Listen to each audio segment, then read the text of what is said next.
find errors this morning, just from the things you have done here.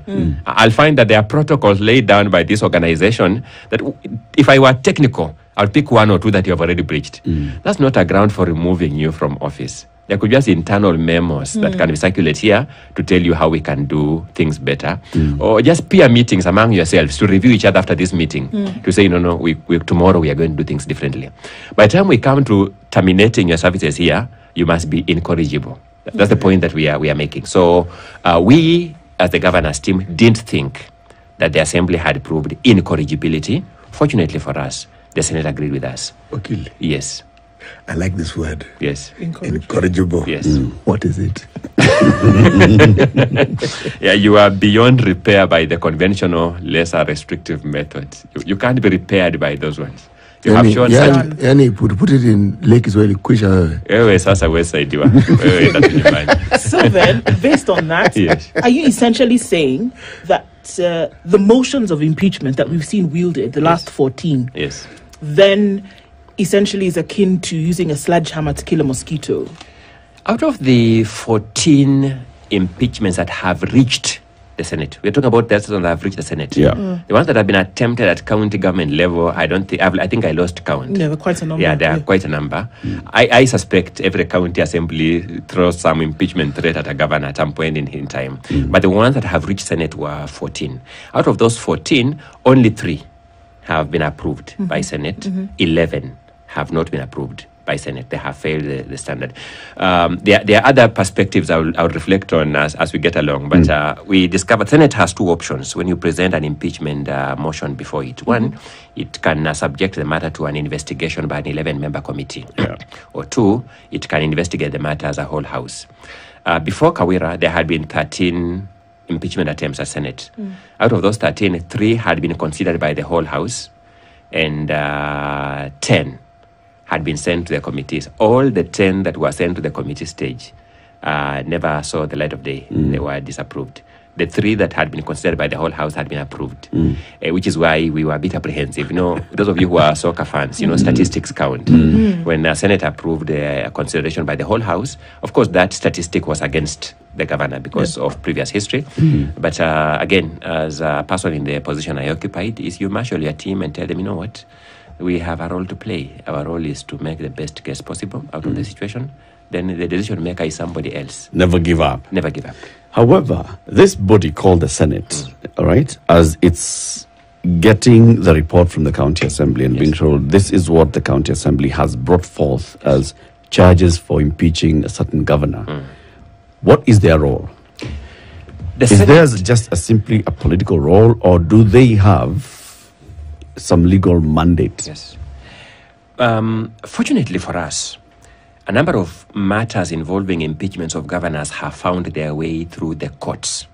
And now our courts, by design of our constitution, are the ultimate interpreters of the constitution. The ultimate. All of us are interpreters of the constitution, even you. As you sit here, you look at Article 34 and say, there is something called media rights.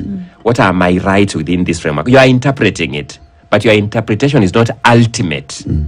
The ultimate interpretation is that given by the court. So courts have given us guidance on this matter. The role of the Senate is quasi-judicial. It's judicial. So the Senate is a trial forum. It's a forum where you go for a hearing, and the Senate is supposed to apply its mind to a constitutionally prescribed criteria that the charges must pass a particular threshold before the Senate approves them. Now, Senate can approve charges that don't pass that criteria. Just like any power user or person vested with power can abuse power. But the advantage we have is that the decision of the Senate is itself subject to judicial review. You can carry it to court and ask, Senate has said this ground past this threshold. Was Senate right or wrong in making that determination? And sometimes courts agree and set aside or quash Senate's approval. But then you see, when a matter is before court, the judicial officer will have to justify the reason for holding or disapproving what's been brought before them. Senate doesn't have that. It appears the Senate only has to vote, and the individual votes of the Senate don't have to come with a reason. I don't have to explain why I'm saying yes to impeach or no. Correct. There are two. Well, that's partly correct. What you've said is partly correct. It's partly wrong. If Senate resolves to take the impeachment trial to an 11-member committee, the committee must generate a committee report. Yeah. A report must have reasons. Yeah. So that's why a lot of us who control this prefer the committee way, route. because there's a report. There's something you can look at and say, well, here I think, they understood me. Here they got me wrong. Okay. When it goes through plenary, there is no opportunity for a report. There is a vote. But even when there is a vote, there is an assumption that that vote is based on the logic, on the grounds advanced, on the evidence in support of those grounds, and also taking into account on the objections to those grounds and the evidence in support of the defense against those grounds. Okay. Yes. There is a document we keep hearing called the Hansard. Yes. What does it do exactly? A Hansard is just a verbatim record of what happens in Senate. Aha. Yes. So now, can that record not be used to cobble up a report? You know, at the end of it all, once the vote is taken, there's no report in the sense in which I'm referring to a report. You know, when a committee prepares a report, it's an actual document called a report. Yeah. But is the report not a factor of the deliberations? It is. It is. Yes. And there's an analysis and then some conclusion. Yes. But when people vote, yes, is that vote not a conclusion of the deliberations? Well, when the speaker reads count one in the full sitting of Senate, as happened in Kawira's case, people go onto their machines and pass a vote. Yep. No one in their vote says, I am voting because I'm convinced by this argument that Ongoya made, they just vote. Unlike in the committee way, where people will say, we received the following arguments for. We received the following arguments against. We believed this argument for the following reason. So that's the report that I'm talking about. So technically, yes. But the Hansard, before the depressing of that button, yes, whether it's red, green, or yellow, yes, some debate. Thank you. Yes, but not by every member.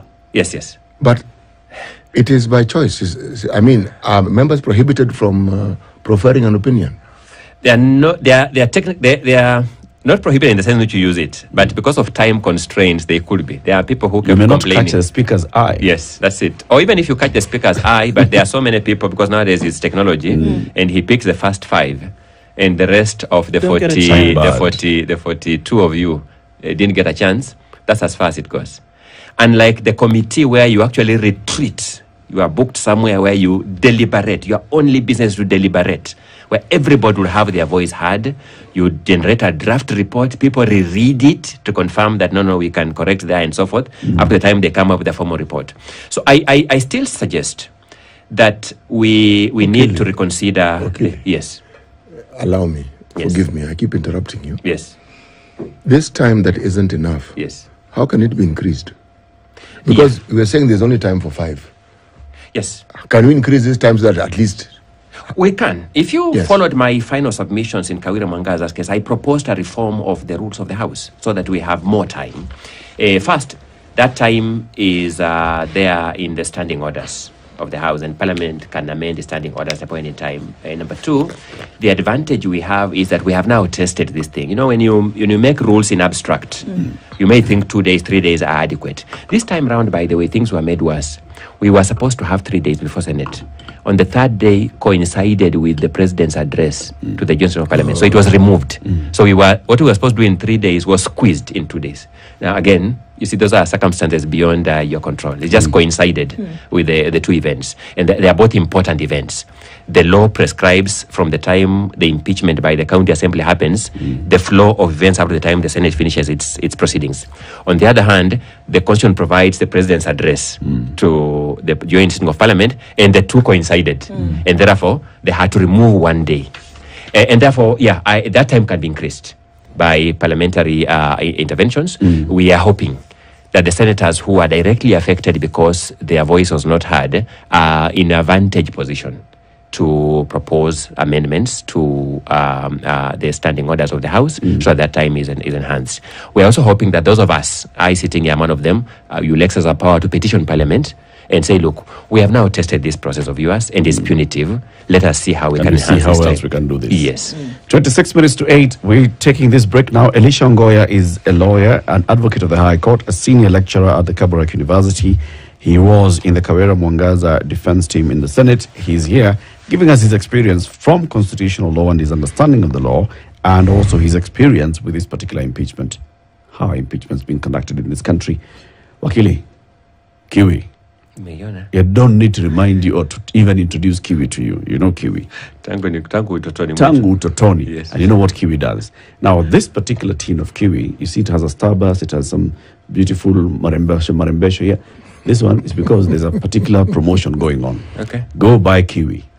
Open Kiwi tin. Under the lid, you will find a code.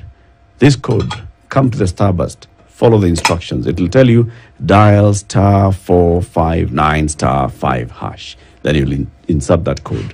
Immediately you get airtime or data, and then also immediately you get into a weekly draw for 35,000 shillings worth of school fees. 4 winners per week, every week. How many more weeks to go? Many more weeks to go. Still have time. In these hard economic times, that's quite attractive. Something, right? Buy more than one. Nominate various people to benefit from the school fees. 25 to 8, we'll be back shortly. This is the Situation Room, the only way to start your day. If a lion shows you its teeth, it doesn't mean it likes. This festive season, see more on Star Times. Enjoy 4 fantastic new channels to kick off the holiday spirit. Hey kids, jump on board for more laughter and adventure on Boeing. Wow, amazing. Explore the wonders of the world on the Discovery Channel. You'll be at the edge of your seat with the gripping intrigue of true crime stories on the ID Channel. Get some cake and a party hat as you enjoy live out loud lifestyle shows on fascinating families and heartwarming transformations on TLC. Renew your subscription today. Watch the big match, catch up on the news. Enjoy our new drama series Pink Ladies and the latest movies. Sing along to your favorite tunes to keep the good times rolling. See more, be more, do more. Star Times. Enjoy digital life. Months only. No, unafikiria tu, unasema tu only, unafikiria tu ni jambo la kawaida tu hivyo. It's a normal thing. You know, we used to stay together. Then all of a sudden... Was it my fault? Whose fault? Yours. Sio mimi nilihepa. Oh, mimi nilihepa. Ulianza madharau. Na kupigia simu ushiki. Utumi pesa ya nyumba. Are you sure? That's why I stopped bothering you. Are you sure? Yes, I'm very sure. Ndio nimekumiss. Asante kwa kukuja anyway. Ethan! Mommy! Mommy! Ethan! From the depths of heartache to the heights of happiness, lives intertwine in ways you never imagined. That's how I look at it, being the mother of high-miss children. Secrets are revealed, alliances are tested. It was your husband who killed my daughter! Mommy! Mommy! And true love faces its biggest challenges. You know what? This is your fault. I warned you. Love, betrayal, and endless suspense thrive in the world of soap operas at KTN Home. Tune in. I saw the killer bride. You mean the ghost?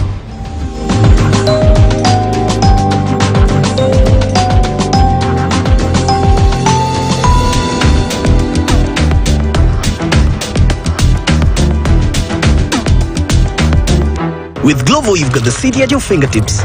Unajisikia kukula kitu different? Order a Glovo. Soap imeisha, order a Glovo and get it right away. Download Glovo and get anything you want in minutes.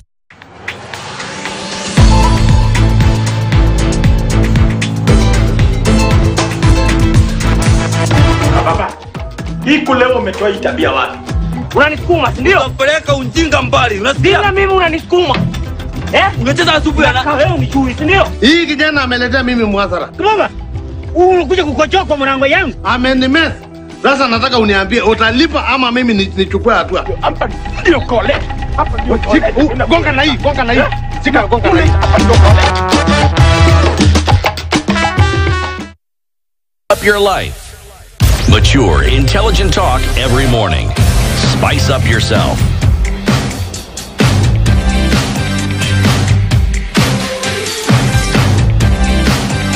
Mornings done right. 94.4 Spice FM, Nairobi. For the next 21 minutes with Advocate Elisha Ongoya. City has stepped out for a meeting. Kidogo, he'll be back in the conversation as it continues. Okay, there are several things that you've said this morning, more than once. Yes. We have tested this thing. Yes. We have tasted this thing. And now maybe it's about time we start having a conversation about what's our experience now with the impeachment process. And also you talked about, it's power versus function and safeguarding those things by having systems of checks and balances. Let me begin by asking, because we've heard this several times from several quarters, do you think county assemblies are abusing their power or have gotten to a point where there have been instances of abusing their power to check the county executive through impeachment?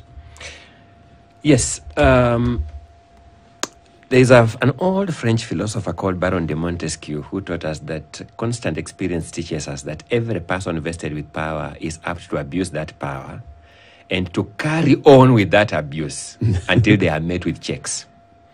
And therefore, it's not unusual for me to say that, yes, in certain circumstances, county assemblies have abused their power to impeach governors. And how the justification is not hard to come by, because if out of 14 attempts that have reached Senate, only 3 have gone through, what does that tell us about what Senate's own view has been over the manner in which county assemblies have used that power in the 11 or so other attempts? And remember, I'm not talking about those that have not reached Senate. We know, even from just media reports, there are many circumstances where members of county assemblies tell governors that you either give us this or else we remove you. Now, the power of impeachment was never meant to be used as a tool of bargain by county assembly for anything. Why do I say this? The Constitution specifies the grounds for impeachment. Specifies. Says there must be gross violation of the Constitution. There must be serious reason to believe that the governor has committed a crime under national or international law. There must be abuse of office or gross misconduct, or the governors must be laboring under such physical and mental infirmity that he is now incapable of discharging the functions of office. Those are the only grounds that the Constitution recognizes. Now, I have posed this question before, I'll pose it here. Why not just violation of the Constitution? Why not just reason to believe that the governor has committed a crime? Why does the lawmaker or the drafter insist on gross violation of the Constitution? Gross misconduct. Why not just misconduct?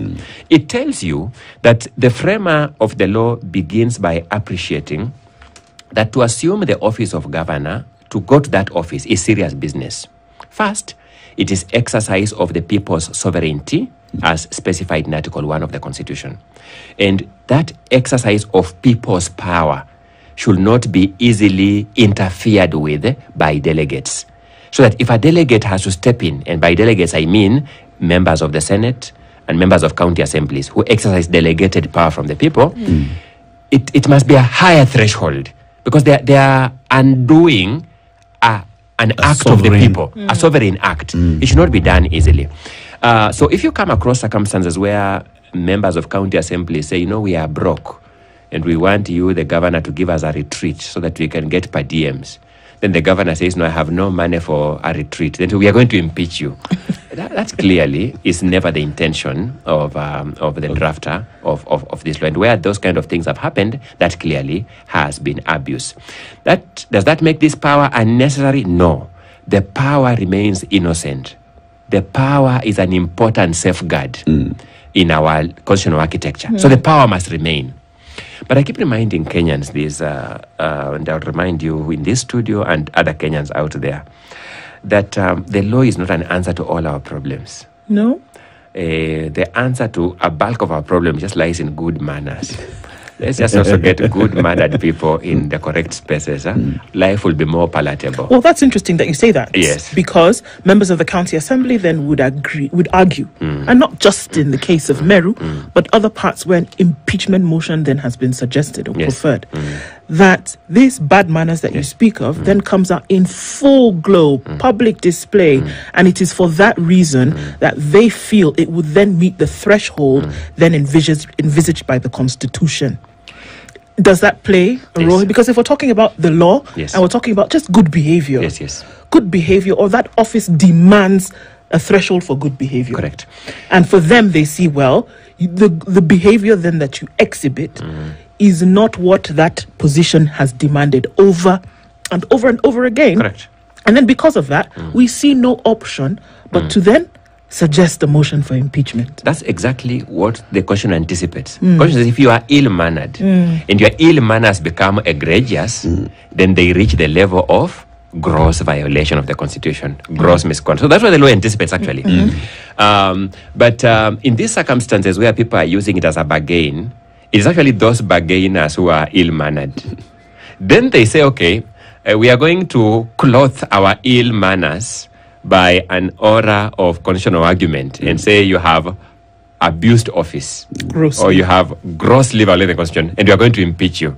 Now, that is abuse of power on the part of those who are carrying out the impeachment. So I make an important argument here that the impeachment power is an important power in our legal design. It's important. Members of county assemblies, the Senate must retain this power. We can rework the way it is exercised for efficiency purposes and so that it's not abused. But the fact of this power, the essence of this power is not impeachable, it's not questionable. It is an important power. It's an important power.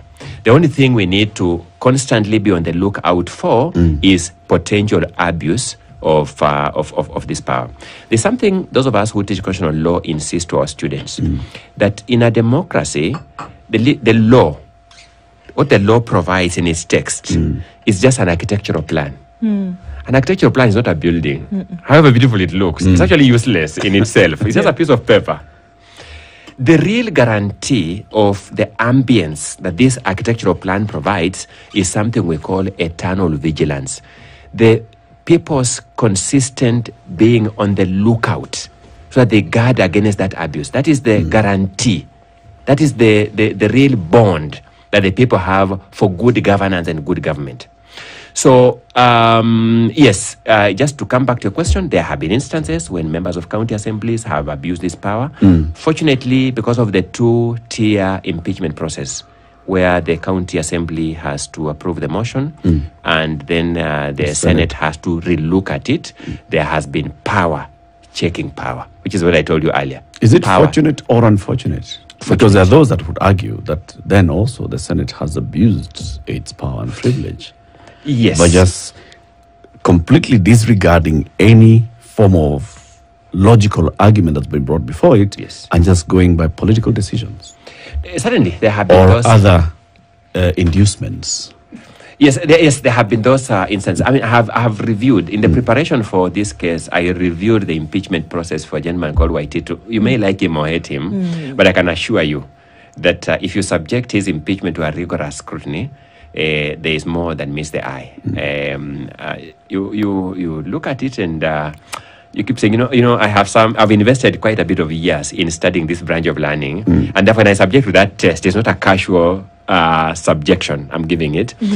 You may dislike Waititu for other reasons or other grounds out there, but I'm talking about the case that was presented to Senate. Look at this case and say this case on this ground was approved, then you begin having question marks about the manner in which that power is abused. Anyone can abuse power.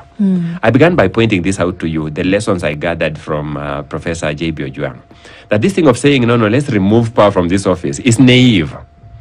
Wherever you vest that power can be abused there. And even the ultimate office, even when you say, the manner in which Senate that this can be challenged in court, even that court can abuse power. Yeah. Then, of course, then there's an appellate process. The High Court can abuse it. Then you appeal to the Court of Appeal. It can abuse it. But then there's the Supreme Court that is final. Can they also abuse it? Yes, they can abuse power. They can abuse power. There are scholars who have reviewed our Supreme Court and concluded that it has abused power multiple times. And it's just the nature of human power. Yeah. That's why I suggested to you people, there's no substitute for good manners. Good manners is the ultimate. Yes, the ultimate is finally mama alikuambia tabia mbaya. Jana tabia mbaya. That one is, we must also reflect on that for a while. I have argued that this country is in dire need of good manners more than a strict adherence to the rule of law in and of itself. It's a conversation we'll be having in the next hour with the chairman of the Ethics and Anti-Corruption Commission. Yes. Ethics and Values. Yes. Now, there are some governors and even legislators who have proposed an amendment to the way we approach impeachment. Some of them have said, let's safeguard a governor to come into office. First of all, learn the heretofores of the office. I mean, and just get to understand this office. So don't impeach a governor before a certain time is over. And then also look, towards an election, why are you impeaching a governor? Now, surely a deputy governor will come in and maybe they'll run this office for 6 months. So also, before an election, let's also have a safeguarded window, this and that. What's your view on this? I mean, law reform is a very strange thing. Anyone who believes that the guarantee for better life is more law is naive. I've told people that. What do I do if I elect a governor today and we say you can't impeach him in the first 6 months? Then he goes to the marketplace with a firearm and begins shooting everybody. What do we do with him? Day 2 in office. We would begin crying that we need a formula to remove this fellow from office. Day 2 in office. So that whereas a lawmaker sees one aspect of the problem once it is tested and sees it clearly, sometimes they forget that by looking at you as I'm looking at you, I have turned my eyes against the backside of my head. I'm not seeing another facet of the same problem. And when that other facet presents itself, you say, good gracious, we thought we knew what the problem was. We turned our eye against the worst part of that problem. My take is not that we immunize a governor who is 1 day office from impeachment or who is 1 month office from impeachment. Is that we use the impeachment hour correctly, whether it's day 1 or on the last day. If we did that, all these fears would go. If a member of the county assembly can misuse impeachment power when a governor is 2 months old in office, nothing stops him from misusing that power when a governor is 2 years old in office, assuming that you open up the window after 2 years. So the real recourse is dealing with this abuse of the power, rather than saying, no, if we insulate them for the first 6 months or the first 1 year, then so what?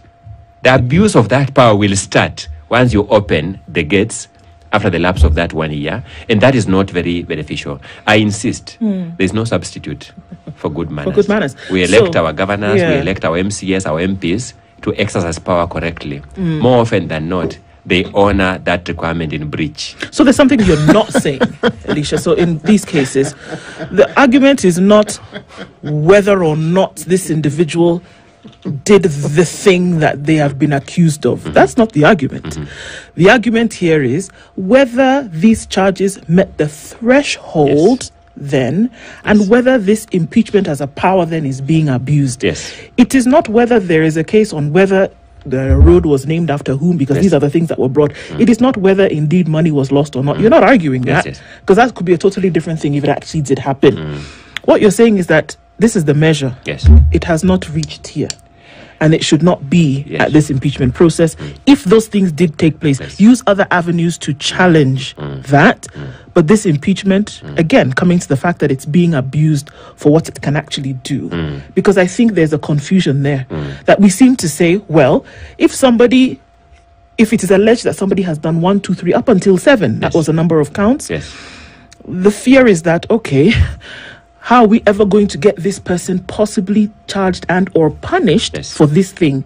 We take it to impeachment, and then there's Elisha Ongoya who's saying, well, that's great, but you've not met the threshold, so everybody pack your bags and go. You see? Yes. The argument is both. In some circumstances, there are allegations that are just plainly false. I mean, you remember I made an argument in Senate that, when you say I've named a road after Okondu. Take me to Nairobi and say, a road is something physical. You know, a road is not in the mind. A road is not abstract. Yes, take us to the road and tell us this road that starts from Standard Group to Panari is now called Okondu. Take us that road. Don't tell us that somebody put some mischievous post on her Facebook post. I mean, that's elevating jokes to new heights, if you sought my opinion. A road is just a road. We can't engage Senate on what people talked about their spouses on their social media posts. People say all sorts of things about their spouse on the social media posts. If you engage with those ones, the world will come to a close. So that's number one. Then the second one is, on the other occasions is, let's meet the threshold. For example, you take me through the accounts of this organization. Then you say, no, there's a voucher system, an impress system here. The voucher must be signed by everybody. Oh, one of these vouchers is not signed by somebody. Well, there's a procedure of surcharge. You know, I can just surcharge you for this money and we clear this. In fact, the Public Finance Management Act is very clear on if you don't account for an interest, we just surcharge you in the next month. So that unless there is complete pilferage, that you can see a systemic pilferage, the fact that there is one interest unaccounted for, if you walk through government and you say for every department where there is an interest not accounted for, the thing will shut somebody down. must go home. Everyone will go home. The nature of an accounting system is, I've never come across an auditor who audits any department and does not find something that you can raise a question on. So that's what I'm saying, that if we were to pick a simple impress and say, no, there's an impress here that has not been accounted for, it's simple. Go and surcharge that person. Their next month's salary, clamp something out of it, refund it to government. But then it becomes gross and a serious issue if it is multiple cases. If it's multiple cases. Right. If it is multiple, then that is something. Or if there are persistent audit queries along that line, that the auditor came here this year, raised this question, came the following year, same question, same department, no action is being taken, then that may approximate or reach the level of gross misconduct. It is back.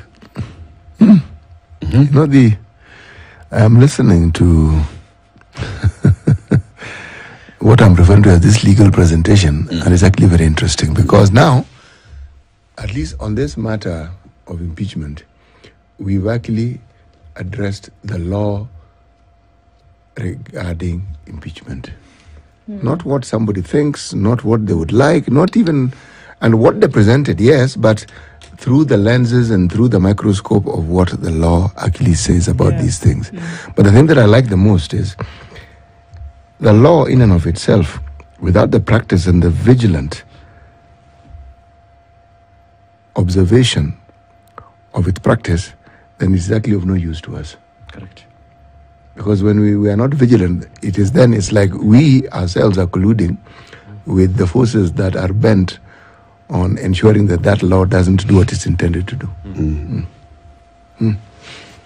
So what that means then, Wakili, that is next to impossible to impeach a governor. No. We have impeached Governor Waititu. We have impeached Governor Sonko. Governor Wambora was impeached twice. Only the court saved him. He survived by... Governor Wambora needs to be studied as a phenomenon. It needs to be studied. Case study. Yeah, it's a case study. So it's possible to impeach a governor, but we should actually not find it pleasant that we impeach governors regularly. Because if we found it pleasant as a country, it will also put to question our own sense of judgment as electors. If after every election, the people we elect invariably are removed, then it means we are electing only gross violators of the Constitution. Only people who grossly misconduct themselves. We should What impeach does that ourselves. say about ourselves, as it were? Yeah. So it should not be something very pleasant that we invariably impeach governors. Keep doing. Yes. Then I want to actually roll on to that with the following question. Using the case of Governor Wambora and now what is unfolding about Governor Kawira Mwangaza, should we say if a county assembly impeaches a governor after X number of times, go back to the people? Dissolve this county government, both the executive and the assembly, take the matter back to the sovereign? Our law says that when you elect a governor as an electorate, remember that the person he or she has appointed, nominated as a running mate is a potential governor. So that must be an important part of what is weighing in your mind as you make that decision. Over and above his programs for roads, for schools, for healthcare, also ask what is his potential success as we live up. because you are electing as a package. Yeah. And the law says that if you remove that governor, then his running mate takes over. There's a procedure for getting a new deputy governor. When the person who was initially elected deputy governor assumes office, there's a procedure in law for that is provided for. So that's what we have today. Is it the best? It's debatable. No, whether we want to go back to the electorate, it's one of the choices we have. But let's also not cry that we are spending so much money on elections, because these things cut both ways. As citizens, we talk about waste all the time. So let's not, if we choose that as the option, let's remember it has a cost consequence. When IEBC comes and says we need 11 billion to do this election in this county, let's remember those are the choices we make. And no choice is free of cost. Every choice has either a value or monetary cost to it. And I therefore make no value choice myself. I say citizens just need to apply their mind and ask, are they willing to take the logical value or monetary consequences of the choice that they make? Wakili, thank you very much for joining us. Isaac Babji says there's a mustache of wisdom in the studio this morning. Thank you. Elisha Ongoya is an advocate of the High Court of Kenya, a senior lecturer at the Kabarak University. He is a constitutional expert, and he's been here giving us his own perspectives on the impeachment laws, processes in this country. Come again soon, Wakili. Thank you. Keep it here for more conversations in the next hour. Good morning, 8 a.m.